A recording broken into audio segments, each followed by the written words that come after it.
If workers do not record history, they risk being excluded from it or recast in inaccurate roles. There are many ways in which the past is preserved. In the past, history was recorded from a perspective that served the interests of rich and powerful individuals through recounting famous exploits and a narrow view of how much historical writing has ignored the existence of the working class and other oppressed groups.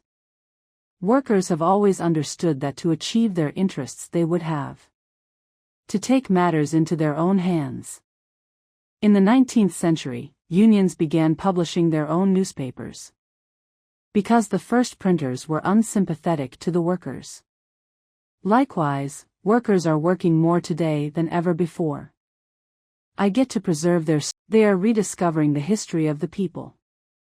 They reveal their role in building and managing this country.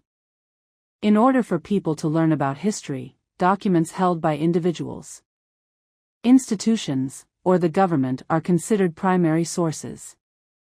Workers recorded their own history by writing down their thoughts and struggles.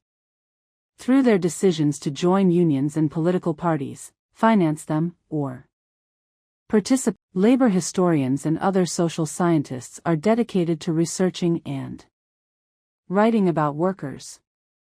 Initially they focused on developing trade unions and labor policies. But a new generation of historians has expanded the field to study the experience and culture of all workers. The writings of historians are valuable secondary sources. However, it is always important to determine the author's political perspective. Archives, libraries, and museums play an important role in collecting and disseminating workers' history, and some are even dedicated specifically to the recording events and stories and preserving them continuously and accurately. In the beginning there were only drawings, paintings, or engravings. Relatively few artists chose to depict workers, although doing so was sometimes considered sabotage. Although photography was invented in 1839.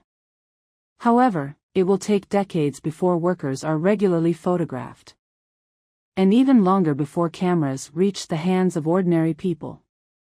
Every community with a working class. In the information age, amazing developments in computing have made it possible to record workers' feelings and struggles. Unions have also created microsites that preserve and share their members' stories.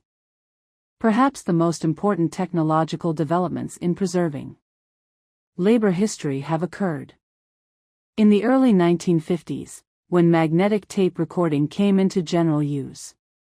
Tape enabled people to easily record oral histories, i.e. accounts of the past, by word of mouth.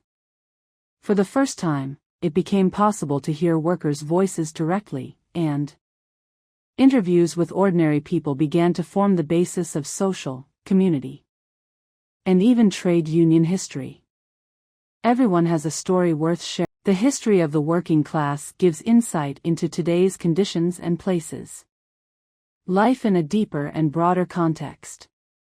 When people see themselves in history, they gain a new awareness and understanding of how to move forward. The history of labor teaches workers how flexible they are and their ability to improve the world and shape the outcomes of history. They discover the countless small actions of many people together. It is what makes the important events that become history possible. Although no unions are ever perfect, unions help unite workers and enable them to make history. Looking back, we find that the workers faced hardship, cruelty, and exploitation. But there was also resistance and triumph, moments in which courage, compassion, and love defined our day. These stories give hope and strength to continue today's struggles.